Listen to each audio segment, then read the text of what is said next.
Palestine மற்றும் இஸ்ரேலுக்கு இடையில் இடம்பெற்றுக் கொண்டிருக்கிற யுத்தம். இந்த யுத்தம் காரணமாக இதுவரைக்கும் 60,000 தாண்டி உயிர்கள் பலியாகி இருக்கு, மக்கள் பலியாகி இருக்காங்க, பொதுமக்கள் பலியாகி இருக்காங்க.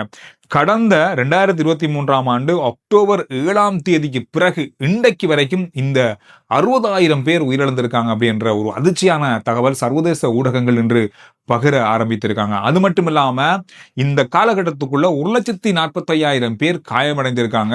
பலர் இன்னும் இடிபாடுகளுக்குள்ளிருந்து மீட்கப்படல. அவங்க இருக்காங்களா இல்லையான்னு கூட தெரியாத அளவுல பல உயிர்கள், பல பேர் இன்னும் காணாமல் போயிருக்காங்க.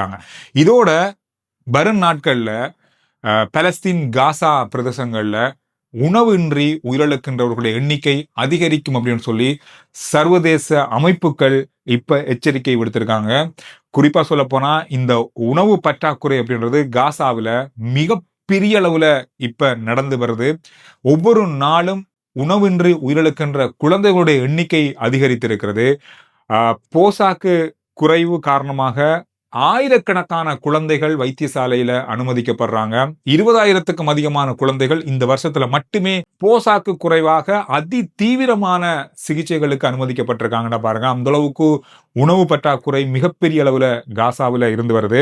20% மக்களுக்கு மிக மோசமான உணவு பற்றாக்குறை ஏற்பட்டிருக்கு. மிக மிக மோசமான உணவு பற்றாக்குறை ஏற்பட்டிருக்கு.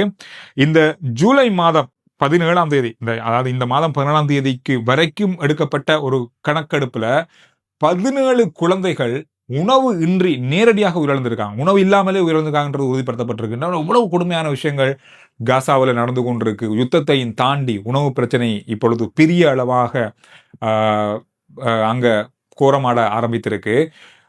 கிட்டத்தட்ட 62,000 மெட்ரிக் டன் உணவுகள் தேவை ஒரு மாசத்துக்கு காசாக்கு. ஆனா இப்ப கிடைக்கிறது 27,000 metric ton, 30,000 metric ton, 35,000 metric ton உணவு தான் ஒவ்வொரு மாசமும் கிடைக்குது. கிட்டத்தட்ட அரைவாசிக்கு மேல இல்ல. மிகப்பெரிய அளவான உணவு பஞ்சம் வருகின்ற நாட்கள்ல ஏற்பட்டால் பாரிய அளவான உயிர் சேதங்கள், உயிர் பலிகள், உணவின்றி இல்லாம போகக்கூடிய மிக கொடுமையான விஷயங்கள் காசாவில் நடக்கும் அப்படின்னு சொல்லி எச்சரிக்கப்பட்டிருக்கிறது.